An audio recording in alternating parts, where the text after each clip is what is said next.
Getting started on Snapchat after signing up is easy and fun. Follow these steps to complete your setup and start using the app effectively. Step 1. Open the app. Launch the Snapchat app on your device. If you haven't already, log in using the credentials you created during the sign-up process. Step 2. Customize your profile. Tap on your profile icon in the top left corner. Here, you can add a profile picture, change your display name, and update your Bitmoji if you have one. This helps your friends recognize you. Step 3. Adjust privacy settings. Go to the settings by tapping the gear icon in the top right corner of your profile page. Under the Who Can section, customize who can contact you, view your story, and see your location. This is important for your privacy. Step 4. Add friends.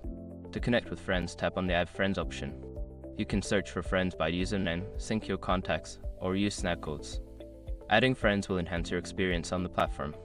Step 5. Explore features. Take some time to explore the app's features. Check out the Discover section for stories, explore filters and lenses for your snaps, and familiarize yourself with the chat function. This will help you make the most of your Snapchat experience. Now that you have completed this setup, you are ready to start snapping and connecting with friends. Enjoy your time on Snapchat.